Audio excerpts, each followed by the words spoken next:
नमस्ते दोस्तों, पूजा की रसोई में आपका स्वागत है। आज मैं बनाने वाली हूँ बेसन और सूजी के बहुत ही स्वादिष्ट से लड्डू, जिसमें कम इंग्रेडिएंट्स की ज़रूरत होती है और ये फटाफट से बनकर तैयार हो जाते हैं। तो शुरू करते हैं बेसन और सूजी के लड्डू बनाना।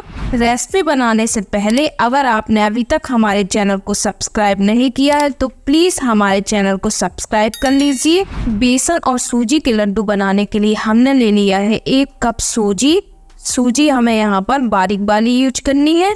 और साथ में ले ली हमने 1 कप बेसन और 1 कप ले लिया है हमने यहाँ पर बूरा, इसे तगार भी बोलते हैं। तीनों चीज़ों को सेम क्वांटिटी में लेना है।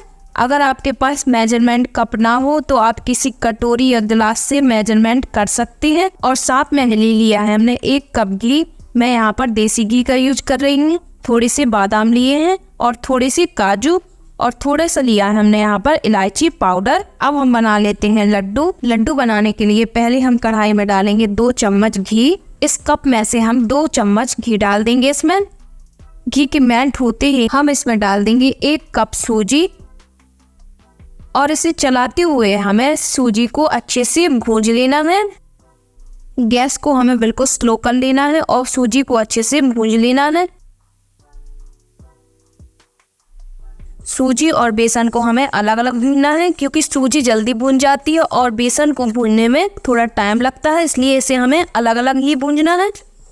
पहले हम सूजी को भून लेते हैं, इसके बाद हम बेसन को भूनेंगे।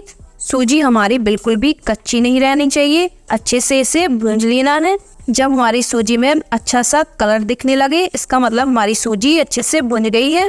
सूजी को हमें इस प्रकार से लगातार चलाते हुए ही भूनना है और इसे चलाते हुए हमें 8 से 9 मिनट हो गए हैं और सूजी का कलर भी चेंज हो गया है और ये अच्छे से भुन गई है।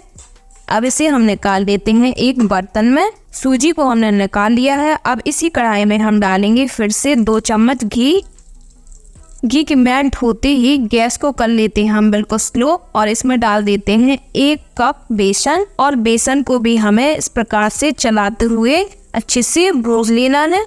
घी हम इसमें थोड़ा थोड़ा करके डालेंगे। पहले हमने इसमें 2 चम्मच घी डाला है, फिर इसमें हम थोड़ा घी और डालेंगे। बेसन भूनते टाइम हमें ध्यान देना है कि हमें घी इसमें थोड़ा थोड़ा करके ही डालना है, नहीं तो आपके लड्डू बिगड़ सकते हैं। इसलिए इसमें इस बात का ध्यान रखना है कि हमें इसमें घी थोड़ा थोड़ा करके ही डालना है और इसे लगातार चलाते हुए हमें भूनना है। बेसन को लगातार चलाते हुए हमें 4 से 5 मिनट हो गए हैं और इसका हल्का सा कलर चेंज हुआ है। इस स्टेज में हम इसमें थोड़ा घी और डाल देते हैं। लगभग इसमें 4 चम्मच घी हम और डाल देते हैं और इसे लगातार चलाते हुए हमें और भूनना है। गैस को हमें बिल्कुल स्लो कर लेना है और बेसन को लगातार चलाते हुए हमें भूनना है। बेसन ने घी छोड़ना स्टार्ट कर दिया है, इसे लगातार चलाते हुए हमें अभी और भूनना है। जब तक इस बेसन का कलर चेंज ना हो जाए तब तक इसे हमें लगातार चलाते हुए भूनते ही रहना है। बेसन को भूनते हुए हमें कम से कम 20 मिनट हो गए हैं। अभी इसे भूनने में 5 मिनट और लगेंगे। बेसन को भूनते हुए 5 मिनट और हो गए हैं और इसका कलर भी चेंज हो गया है। इसका मतलब हमारा बेसन अच्छे से भुज गया है। इसे भूनने में हमें लगभग 25 मिनट लग गए हैं और बेसन हमारा अच्छे से भुज गया है। अब हम गैस को बिल्कुल स्लो ही रखेंगे और बेसन को भूनने में हमारे इस कप में 1 चम्मच घी बच भी गया है। अब इसे हम इसमें नहीं डालेंगे। अब इसमें हम डाल देते हैं भुजी हुई सूजी। हम इसी में मिक्स कर देते हैं।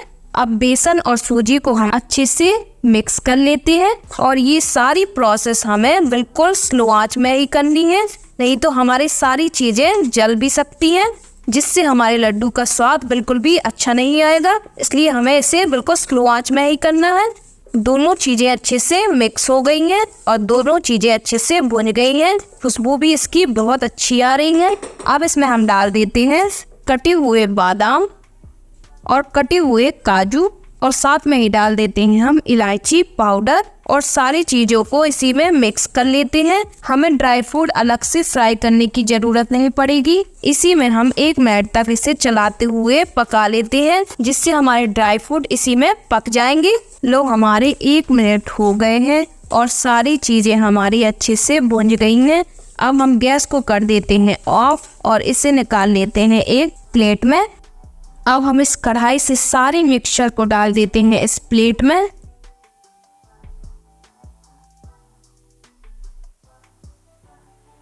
सारे मिक्सचर को हमने इस प्लेट में डाल दिया है। अब इसे हम कर लेते हैं ठंडा। इस प्रकार से चलाते हुए हमें इसे ठंडा कर लेना है। ठंडा होने के बाद हम इसमें डालेंगे बूरा, तो इसे हम अच्छे से ठंडा कर लेते हैं। मिक्सचर हमारा 90% ठंडा हो गया है। अब इस स्टेज में हम डालेंगे इसमें बूरा। पहले इतना बूरा डाल देते हैं, फिर हम इसे हाथों से मिक्स कर लेते हैं। हाथों से ये अच्छे से मिक्स हो जाता है। इस प्रकार से इसे मिक्स कर लेते हैं। आप चाहें तो यहाँ पर चीनी को पीस कर भी डाल सकते हैं। इसके बाद हम इसमें ये पूरा बुरादा डाल देते हैं और इसको अच्छे से मिक्स कर लेते हैं। आप चाहें तो यहाँ पर कम ज़्यादा बुरादा डाल सकते हैं। जितना आपको यहाँ पर मीठा खाना पसंद हो उस हिसाब से आप यहाँ पर बुरादा डालें। बूरा हमारा अच्छे से मिक्स हो गया है और मिक्सचर हमारा तैयार है। अब बना लेते हैं हम इसके लड्डू। इस प्रकार से हल्के हाथों से हमें लड्डू बना लेने हैं इसके। तो इस प्रकार से हमारा लड्डू बनकर तैयार हो गया है। आप देख सकती हैं हमारा मिक्सचर एकदम परफेक्ट है लड्डू बनाने के लिए। अब इसे हम रख देते हैं प्लेट में और इसी प्रकार हम दूसरा लड्डू भी बना लेते हैं। इस प्रकार से हल्के हाथों से हमें लड्डू तैयार करना है।